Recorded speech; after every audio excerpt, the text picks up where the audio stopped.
नमस्कार। जिला कलेक्टर ने चंबल परियोजना के अधिकारियों को जमकर फटकारा। वहीं कलेक्टर की जनसुनवाई में वाजिब अली बोले, 164 गांव में बस कागजों में ही हुआ है चंबल का काम। इस वक्त आप डीटीवी न्यूज देख रहे हैं। अजय कोहली के साथ मैं आपको बता दूं, जिला कलेक्टर आलोक रंजन की जनसुनवाई में विधायक वाजिब अली ने चंबल परियोजना पर सवाल उठाते हुए कहा कि विभाग ने नगर व सीकरी क्षेत्र के 164 गाँव में पानी पहुँचाना सिर्फ कागजों में दिख रहा है, जबकि हकीकत में 1 दर्जन ऐसे गांव हैं जहां अभी तक पाइपलाइन तक नहीं डाली गई है और ये गंभीर मामला है। इस पर जिला कलेक्टर ने वहां मौजूद चंबल परियोजना के अधिकारियों को जमकर खरी खोटी सुनाई। वे 2 दिन में अधिक से अधिक गांवों में जाकर मामले की जांच करने के निर्देश भी दिए। इसके अलावा उन्होंने एसडीएम सुरेंद्र प्रसाद को भी 5 गांवों में जाकर चंबल के पानी की रिपोर्ट बनाने के निर्देश दिए। इसके अलावा उन्होंने जनता जल मिशन की धीमी गति पर भी नाराजगी जताई और जलदाय विभाग के अधिकारियों को कार्रवाई की चेतावनी दी। उन्होंने कहा कि शनिवार को चंबल परियोजना में जलदाय विभाग के अधिकारियों को दोबारा बैठक लेंगे। जनसुनवाई के दौरान बांसबुर्जा के सरपंच प्रतिनिधि आशमदीन ने जिला कलेक्टर को परिवाद देकर बताया कि उनके गांव में राजकीय सीनियर विद्यालय के प्रिंसिपल नरेश लूथरा ने स्कूल का माहौल खराब कर रखा है। पत्रकारों से बातचीत के दौरान जिला कलेक्टर आलोक रंजन ने क्या कहा, देखिए पूरी रिपोर्ट डीटीवी न्यूज पर। आई थिंक पानी एक मेजर इशू है, इसमें कोई शक नहीं। काफ़ी सारे लोग पानी को लेकर के आ रहे थे और माननीय एमएलए साहब भी उपस्थित थे और इनमें जो निकल के आया वो ये आया कि जो चंबल के 164 गांव दिखाए हैं उनके लिए चंबल परियोजना अपने आप में 2 चीज़ों पे काम करती है। एक तो पानी की पीछे धौलपुर से सप्लाई और एक दूसरा गाँवों तक पहुँचना।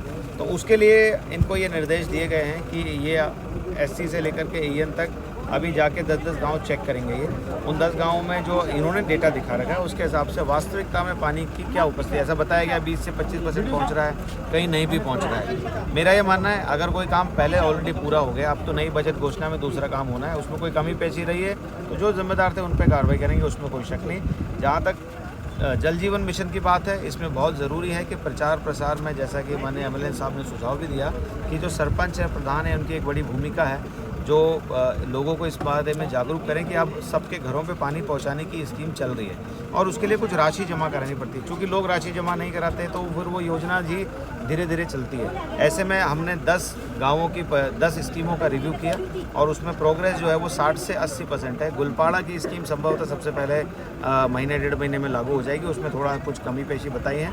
इसके अलावा शहर में आपने सैंक्शन करा लिया है अमृत योजना से भी, क्योंकि कुछ वार्ड थे जिनकी करीबन 100-150 महिलाएं आई थी बड़ी संख्या में। अमृत योजना में जो पैसा पानी के लिए मिल रहा है उसमें पाइपलाइन डलेगी, वो जल्दी हो, उसके लिए मैं विभाग में डीओ लेटर लिख रहा हूँ। इसके अलावा जो आरओ हैं, आपके आरओ खराब पड़े हुए हैं, वो आरओ ऐसे हैं जो ओएनडीएम से बाहर हो गए हैं। चूँकि हमारा चंबल का परियोजना में काम धीरे धीरे है और उसके लिए पानी आने में समय लग रहा है, तो हम सरकार से ये विशेष रिक्वेस्ट करेंगे कि वो उनको 1 साल के लिए एक्सटेंशन दे दे। वो प्रस्ताव भी मैं यहाँ से ले रहा हूँ। ये बिल्कुल सही कह रहे हैं। अगर सीधी सी बात है, जिसकी ज़मीन है उसकी ज़मीन पे इलीगल अगर किसी तरह की माइनिंग होती है तो उसकी रिस्पॉन्सिबिलिटी है। यहाँ 2 चीज़ें हैं, एक तो वन विभाग के जो भी कार्मिक आप बता रहे हैं या जो कार्मिक लोगों ने रिपोर्ट किया है उनको नोटिस जारी होगा, ये मैंने निर्देश ऑलरेडी दे दिया है। दूसरा ये कि इसमें पुलिस ने ऑलरेडी ब्लास्टिंग की एफआईआर दर्ज हुई है। थानाधिकारी ने बताया कि वो 10 दिन में जांच पूरी कर लेंगे, जो लोग नामजद हैं उनके खिलाफ कार्रवाई भी करेंगे। गांव के लोग आए थे, उनको कुछ नुकसान भी हुआ है, उसके लिए रिलीफ का भी प्रपोजल दे दिया है और ये निर्देश पटवारी ग्राम सेवक को दिए हैं कि यदि ऐसी कोई रिपोर्ट मिलती है और अगर आप नहीं करते हैं तो उनके खिलाफ भी कार्रवाई होगी, क्योंकि लोकल इंटेलिजेंस वही लोग देते हैं। कितनी जनसुनवाई आज आपने? मुझे लगता है मैं सुबह 9 बजे से जनसुनवाई कर रहा हूँ। पर्याप्त मात्रा में प्रकरण आए हैं, नगर में भी और सीकरी में भी 100-200 परिवाद आए हैं और काफ़ी सारे परिवादों में पानी की समस्या थी। सड़कों का हमने पीडब्ल्यूडी का नगर में बैठ के रिव्यू किया है, उसमें भी निर्देश दिए हैं। खास करके कई कॉन्ट्रैक्टर जो काम नहीं करते हैं उन कॉन्ट्रैक्टरों के खिलाफ ये चिट्ठी लिख देते हैं, लेकिन उनको ब्लैक लिस्टिंग नहीं करते हैं और उसके कारण से वापस टेंडर में आ जाते हैं। शायद यही कारण है, काफ़ी डिले से चलता है। निर्देश की पालना के लिए इनको 7 दिन का समय दिया गया है। कुछ महत्वपूर्ण बजट घोषणा के कामों का भी रिव्यू लिया गया है। जैसी यहाँ की स्थिति मिली है उसमें मुख्य रूप से हमारा जोर रहेगा कि पानी और सड़कें इन दोनों में थोड़ा काम करें। जैसे कि रसिया के लोगों ने खनन को लेकर, यानी कि पहाड़ को लेकर समस्या अवगत कराया है, उसको लेकर क्या?